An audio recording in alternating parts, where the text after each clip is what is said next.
Hi, this is Quinn Gifford with my model of the Jejunum and the Ileum. Just waking up. Remote learning's been pretty hard. I gotta get out of my bed and feed my dog and look at all my stuff. It's pretty easy to navigate outside though to get to my school supplies. Just fly, fly over to my model.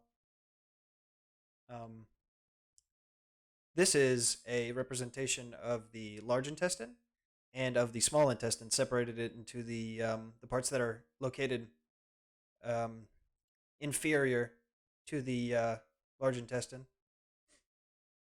This is the jejunum in the blue, and in the red is the ileum. And this is what it would look like stretched out.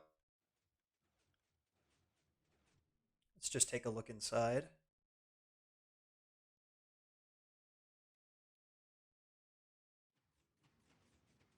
See, there's the nutrients in the chyme running along the inside of it.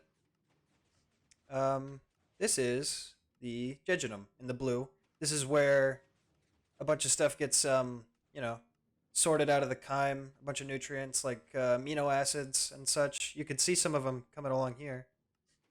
Now, we added a water stream to make sure the nutrients actually flowed through it organically.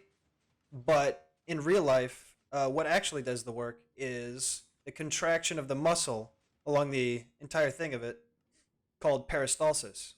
We tried our best to represent it in the simulation engine, but unfortunately, we were only able to get one side to work. This in the back is a representation of the mucus layer. It helps the nutrients make sure they get all nice and smooth, glide through, because gravity can't do all the work.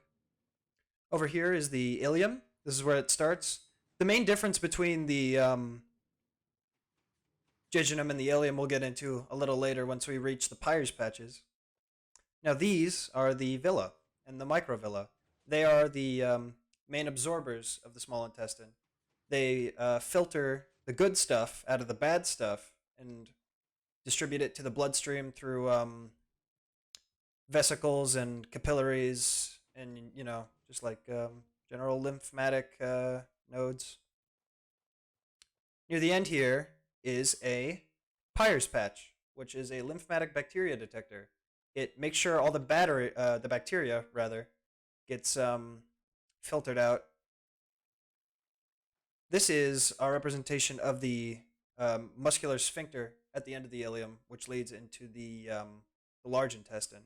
Obviously, it would kind of not break in real life. It would kind of open up, and all this stuff would come out.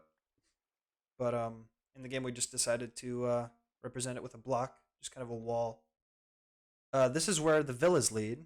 You can see the different things like glucose and galactose and H2O and fatty acids and amino acids and bacteria, which is thanks to the Peyer's patch. Normally, all this stuff would get sent to the bloodstream or wherever it needs to go. Stuff like fatty acids would most likely not go to the bloodstream, but bacteria all get sent off to be destroyed. And yeah, that's my Minecraft model of the Jejunum and the Ileum. Big thanks to this guy, Cam, for helping me set all this up and teaching me, how all this stuff works. Um, Thanks for watching.